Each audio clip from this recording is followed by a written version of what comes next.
Hello everybody, welcome back to the channel. My name is Larry Bodenheimer, and today we're going to be taking a look at Androm. Androm is a 32-bit Trojan which affects Windows operating systems. If we take a look over here in VirusTotal, we can see that the creation time is June 19th of 1992. Because that's believable. The first submission was a little over 8 hours ago, and the last submission was 27 minutes ago by yours truly. And we can see that within that 8-hour time frame, it's gotten 40 out of 72 detections and a community score of -69. Nice. So it's pretty average detections for within 8 hours. Lately, these AV and AM companies on VirusTotal have been doing really well with detections, so I'd say that's pretty average for the time frame. If we go to the detection system part of VirusTotal, we can see that the popular threat label is Trojan.Androm/Fragtor. Threat categories are Trojan and Downloader. Family labels are Androm, Fragtor, and Modeloader. Your tags for this video are portable executable, long sleeps, persistence, we'll see if that's true here in just a moment, detects debug environment, always false, check CPU name, Bobsoft, so this could actually be packed malware as well. And if that's the case and you have 40 detections, then that's just a huge L. We also have calls WMI and checks user input.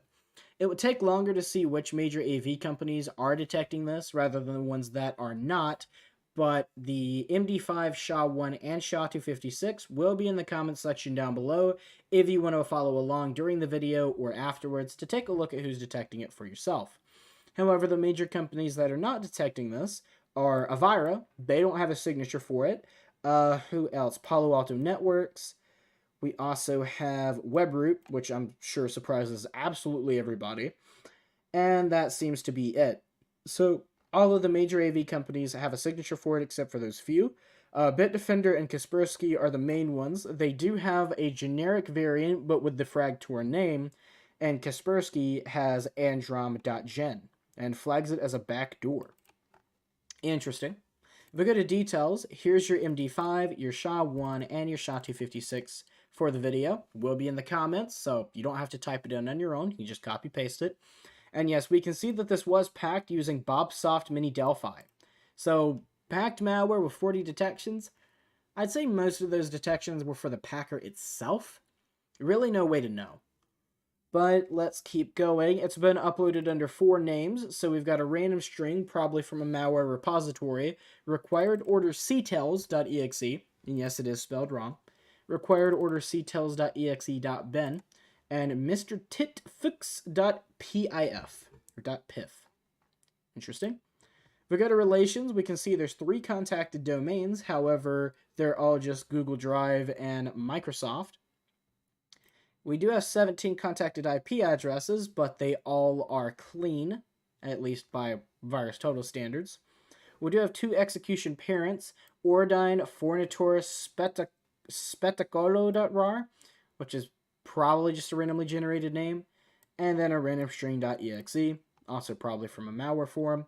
We do have 24 dropped files, and some of them do have quite a few detections. So we've got cmd.exe with 3 detections? Wait, is this the real command prompt?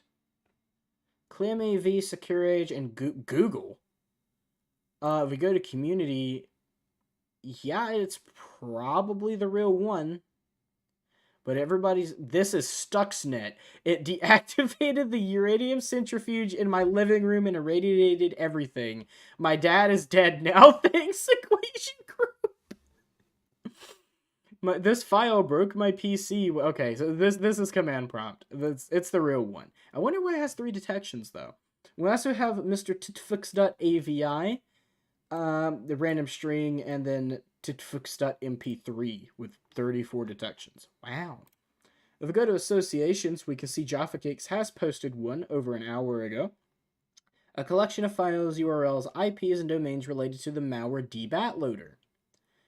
And again, I don't spend much time on behavior on this channel, but if you want to look and don't want to follow along, now's your chance to do so. We do have 2 sandbox detections, couldn't think of the word, malware and malware evader from Zenbox, and then just malware from VMware. And we have 6 high, 8 medium, and 3 low crowdsourced Sigma rules.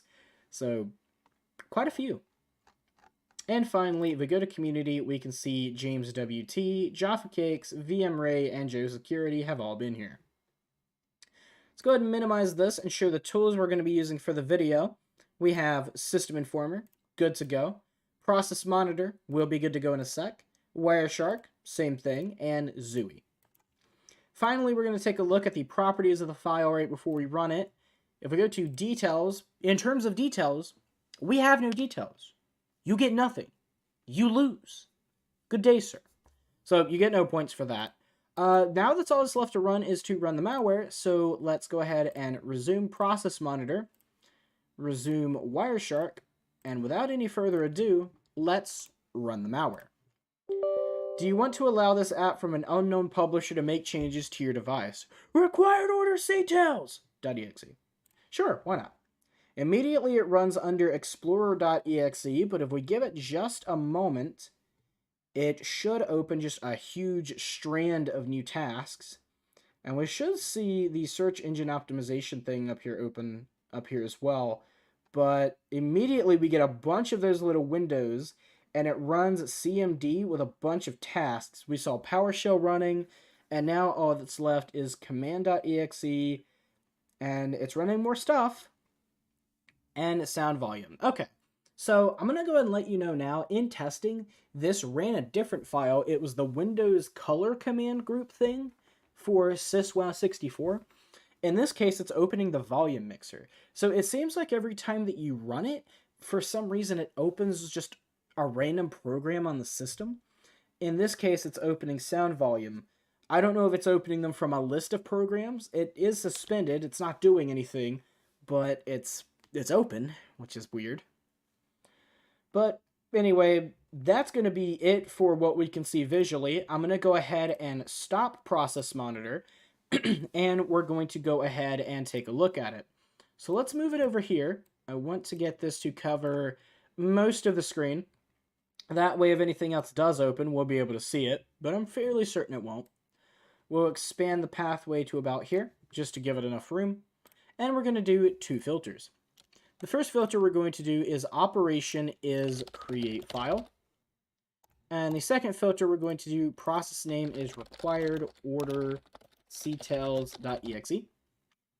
We'll add that, click apply. And we have 442 events, the same amount that was in testing. So if we take a look through here, we see a bunch of DLLs. Most of these we've seen before. We have required order ctels.exe.local. We've got a Windows shell manifest, interesting. And if we keep looking, we'll see open SSH. So it is possible that the malware is trying to open, or maybe even successfully did open, an SSH connection to the system. We also have a bunch of random strings here, and when I first ran this, I wasn't sure what this was supposed to be. I knew it wasn't in English, but obviously I can't really tell from this what language pack it's supposed to be a part of. So we'll leave that be, because we'll visit this again here in a moment. We do also have amz.dll, which I'm fairly certain is custom for the malware. smartscreenps.dll, on-demand-con routehelper.dll, and we've got some more standard DLLs. MSASN1, haven't seen this one before, and it was posted in the desktop, so that's probably a custom one as well. Still, nothing really just screams at you until you see Microsoft Language Experience Pack ENUS. So it's trying to discern what languages are on the system. Actually, it's only discerning, from what I can see, the US one. I do have 2 on here. It's probably just trying to discern your main one. Okay. And if we keep going, eventually we're going to see this. So, this is Chinese malware. If I had to put money on any origin country, I would say China. And it's doing a bunch of these DLLs that are all obviously custom, and it's posting them in desktop, syswow64, system, the Windows directory, desktop, syswow64 again. It is the same one, and then it's accessing them a few times, open SSH, and then it is deleting those files. As we can see, the entire path for this is gone. because it didn't only delete this program, but it also deleted the open SSH directory. If we keep going, we can see other ones. I can't discern this, so if anybody knows what these say, let me know in the comment section down below. I would greatly appreciate you. Now, we've got a bunch of these, and then we go back to servicehost.pif, truesite.sys, and then fx.cmd, neo.cmd. Now, you may have already noticed something, but I'm going to save that till we get to the end. We're almost there. akin.pif, ufa.pif, truesite.sys, libraries, and soundvolume.exe, which it did open for some reason, and then closed it. And it tried to delete servicehost.pif. However, because it's still running, it's not able to do so. So that is a unfathomable L for the malware writer. This is true skipped kitty hours. Now that we're done, I am going to go ahead and point out some of these that are in Process Monitor are not in the virus total capture. So if we go over here, we go to relations, we have, let's see, where was the first one that I saw? I think it was like right here? Maybe not. Okay, we might have passed it. It was Mr. Titpith's, oh, here it is, .cmd. And if we go to relations, we obviously do have a few of those. So if we keep going, oh, they've actually added the fx.cmd. Okay, that's there now. But if we take a look, we've got a .avi and a .mp3, and that's new too. But we don't have any .cmd. So we will definitely be taking a look at that. There was also a few more that weren't on here during testing, but are on there now. So I'm going to go ahead and look again and just see if there's anything else. Alpha.pif, is that there? I don't think so. So that's another one. And then Mr. Titfux.pif and sound volume. Watch, I'm not going to look at what sound volume did, and it's going to like have written some crazy program to destroy my operating system. But first one we're going to look at, we're going to take a look, and I'm actually going to type these down. Hang on, because if I don't, I'm definitely going to forget the names of these. So let's go to a text document really quick. It doesn't matter what the name of it is. I don't know why I minimized that. We'll go over here, and we're going to type, get out of here. We're going to type, let me find the correct spelling for it. Mr. Titfixf.cmd. And we're also going to do fx.cmd, neo.cmd, and then cmd, I'd probably give a billion results. We won't do that one. Alpha.pif, akin.pif, ufa.pif. Now, I am expecting the vast majority of these not to return anything. So, even though it looks like a lot to do, probably not. I'm assuming half of these won't even have any results, but, you know. I'll go ahead and save that just in case I open it or close it on accident like an idiot. And we'll move this like over hither. No, what? Stop it. Stop. Alright, we'll put it like right here. And we can see nothing new is opening, so the malware has done what it needs to do. At least the main program has, but I am interested in why these are still open. And servicehost.pif is doing things. It's using the CPU. So I have no idea why the malware writer wrote it to close or delete servicehost.pif. But yeah, real script kitty hours. All right, first filter we're going to do for this, we're going to go ahead, process name is the Mr. Titfixf.cmd. We'll add that. I guess I could do all of these at one time, but it won't take too long. fx.cmd. You know what? Sure, why not? Neo.cmd. Alpha.pif. Akin.pif. And ufa.pif. We'll go ahead and add those and apply the filter. And yeah, we do have a bunch of stuff, which is why I didn't want to do them all at one time. 2,000 events.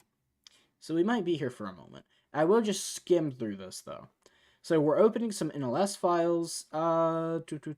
Still a bunch of SDBs and DLLs and other stuff that's not going to give us a bunch of information. Although I am looking primarily to see if anything's accessing the startup directory. Because if it does, then the VirusTotal claim of it having persistence may be true. And I didn't check it in testing, so I have no idea. Let's take a look through here. We got fusion.localgac. So it's accessing .NET framework. Interesting. Okay. We keep going. We got some crypt DLLs, cryptbase, bcrypt, cryptsp. All right, system core. Yeah, it's really just giving us a bunch of information that we can't really work with. We have a random PS1 file in the temp directory. Let's see if we can jump to that. No, that is gone, unfortunately. On the temp directory again, we're going to users. The way that it's doing this, it's and I hope I'm wrong, and I probably am, but the way that it's doing this with PowerShell, it looks as if it's doing... Okay, how do I explain this? So if I go to open, like, CMD, right? Let's do ls. All right. Windows. But if I wanted to, let's say I want to go to users, right? Then I would end up doing like cd ... and it would take me to the previous directory. It looks as if it's just doing cd ... over and over and over until it gets to the users directory, runs another PowerShell command, and then does it again to go to C, and then just starts like LSing and going to whichever one that it finds necessary, like users and then the user's name, which is funny to me, but I just wanted to throw that out there really quick. We've also got App Locker that's being accessed. Very interesting. Okay. So there are definitely some things in here that we should be being wary of. We've got a .cat here. That's not really too suspicious on its own. It's just interesting. Akin.config. Okay. And if we jump to this, it's not there, unfortunately. I'm going to check really quick, though, because, you know, sometimes this likes to lie. See, we have... Huh? We have 2 Windows directories?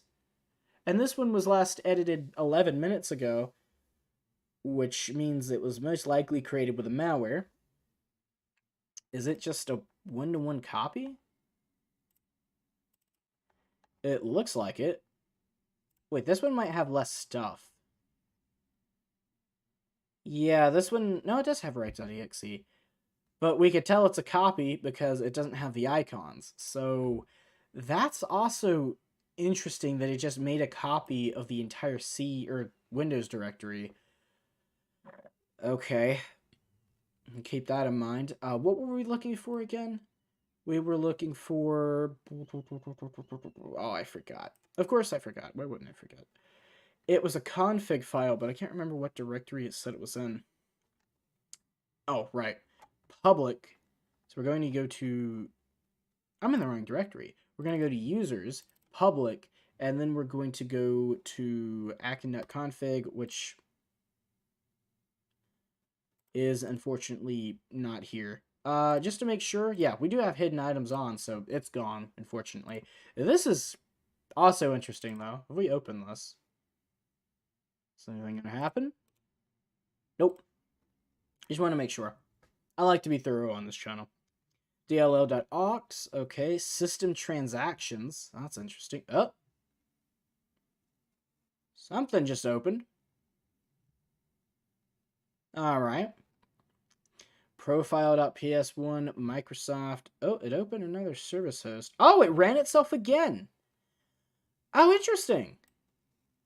And it didn't delete its old process. This may have been a result of me opening that .pif. That is also possible. Kinda doubt it, but we can look. So let's go to, let's go back to where we were. So C, users, public. We'll just open it again really quick. We'll keep an eye over here and see if we get those pop-ups again. But if we don't, then that means this is scheduled to run about every 15 minutes or so. Maybe a little longer. But watch it just re-execute itself again. That would be interesting. We'll keep looking through here, though. We've got some standard DLLs again. It's accessing the open SSH directory again. It is recognizing we have Fiddler. So there you go. What in the world? Pester.psd1. Please tell me that's still there. It is. Okay, edit. Windows PowerShell ISE. Script module, alright. Author Pester team. Pester provides a framework for running BDD-style tests to execute and validate PowerShell commands inside of PowerShell, blah, blah, blah. So this is more of like a static analysis thing, so I'm not going to go any further with that, but okay. And yes, so me running that PIF file had nothing to do with the malware executing itself again, which is making me think we really do have persistence with this malware, which would be particularly nasty. Cat root, okay. Interesting. At background tasks, and we're running a lot of different module programs. I'm just going to skim through all of this because this is just a bunch of DLLs in PowerShell. We've got some more PS1s and PSM1 files, app v client. We're accessing BitLocker again, bitlocker.psd1. Okay. What else? What else? More PowerShell command utilities. There's just not a lot that we can see from this without doing static analysis, which would just take hours and hours and hours, and I can't do that for this video. And we're even accessing, it may be trying to disable Windows Defender. It doesn't need to, because I've already done that, but that is a possibility. Oh yeah, it's definitely taking a look at threat detections, and it's possibly either whitelisting itself or it's just disabling Defender entirely. Both of which are possible. And that's the end of that. Okay, so next we're going to go ahead and take a look at Wireshark. I did not expect this to take nearly as long, so I'm sorry that it did. We'll go ahead and save this as 1. I'm not going to start a new one because it's already done everything it's going to. We're going to import this into Zooey, the documents. Let that run, and we're going to see if there's any suspicious activity here. We do have some TCP resets from a .34. Was that one of the IPs? I don't believe so. No, it was not. Okay, so that's fine. Anything else? Let's see some red up here. It's that same 3.4 IP address. Or is it the same one? Keep an eye out for it. Oh, 741253138.132. Now, if we take a look at that, I'm fairly certain... No? That's not there either. Okay. We'll attribute these to red herrings for now. But we do have a bunch of connections to that IP. Okay, there's no way that it's... There's no way that that's a coincidence. Because we're sending a lot of traffic back and forth to that. And we really don't have any contact. Okay, so we're going to do 2 other things here. I'm going to open abuse IPDB, and we're going to open whois as well. Let's verify that we're a human with Cloudflare. Donkey shoe. And we'll try 74.125.138.132. We'll check that. It was found in their database. The ISP is Google LLC. Okay.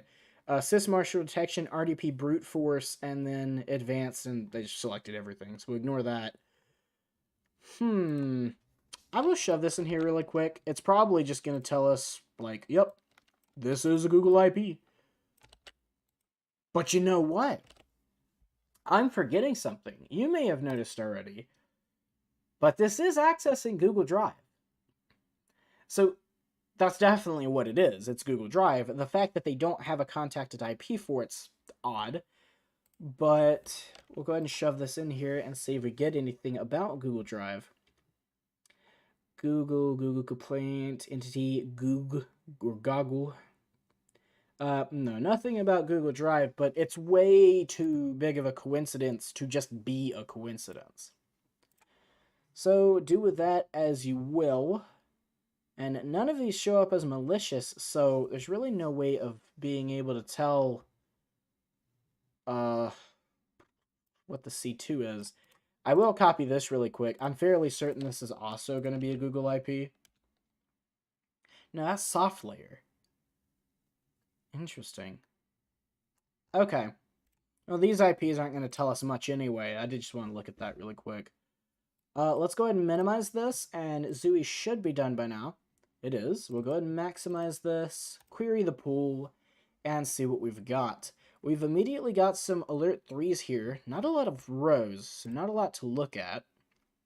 Suricata app layer, wrong direction, wrong direction, wrong direction. We can ignore those. We've got another alert 3. Okay, that's fine. Not a lot of suspicious activity, though.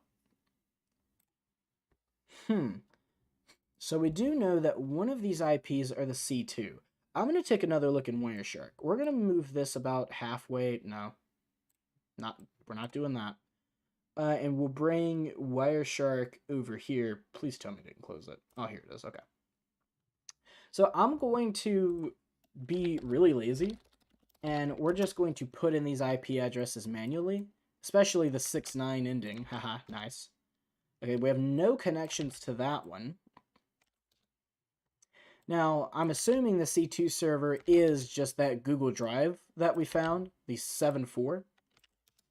But I want to see if any of these are on here, because it's making me think that there are multiple C2 servers set up for it, and it's bouncing back and forth between them, so when one goes down, or one is manually taken down by the malware's author, it is just replaced immediately with another one. I don't think we're going to see any of these, but it is possible. I've seen crazier things happen. We're already over halfway done, so there's no point in stopping now. But after we're done with this, the last thing that we'll really be able to do is restart the computer and see if it does have persistence. I didn't see anything directly in the process monitor that made me think that it did. However, there's a lot of things in command prompt and PowerShell that we just couldn't see. So it definitely is possible, and I'm sure it connected to Google's DNS. Or not. We also have exactly 3,000 packets. That's pretty cool. But yeah, we definitely are having a lot of connections to the 7.4, which has got to be the C2 for the malware. There's no other explanation for it. So if I tried to connect to this directly, I'm sure it would just take me to like the google.com page. 74125.138.132. Yeah, google.com. So last thing to do is to go ahead and restart the computer. Let's close all of this nonsense, especially this. Zooey, process monitor, and system informer. Alright, and now let's restart the computer and get ready to close this video out. So, definitely a longer video. I wasn't planning on it being nearly this long. Don't care. Okay. My mouse froze. That was interesting. I was like, But yeah, definitely a longer video. It seems that you guys do appreciate the longer ones, so I'm sure it won't be an issue. But, you know. Go ahead and open System Informer, and I'm sure I'll see something about it next to immediately. Yep, immediately we've got Mr. Titfix.pif running under Explorer. And if we wait, is it going to open all of those other programs? Yes, it is. So, we do have persistence on the machine. So, that does mean we have a rat instead of just a simple info stealer. And again, it opened that error reporter because it failed to close service host.pif. Exchange active sync invoker. What if we open that really quick? You good? It's definitely there. Okay. C Windows syswow 64. See, this is what I mean by this thing liking to lie to me. We'll do service host.pif. Search. No items match your search. That's impossible. It's right there. Windows? You could? Oh. Oh, hell with it. So that's going to be it for this malware. I just wanted to see what the details for the program were. But that's going to be it. I hope you guys did enjoy the video. We're over 30 minutes now. So if you appreciate this really long malware recording, please let me know with a like and a subscribe if you're not subscribed already.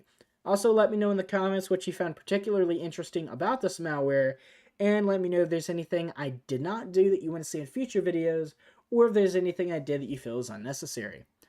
That being said, my name is Larry Bodenheimer, you guys have been amazing, and I will see you in the next one.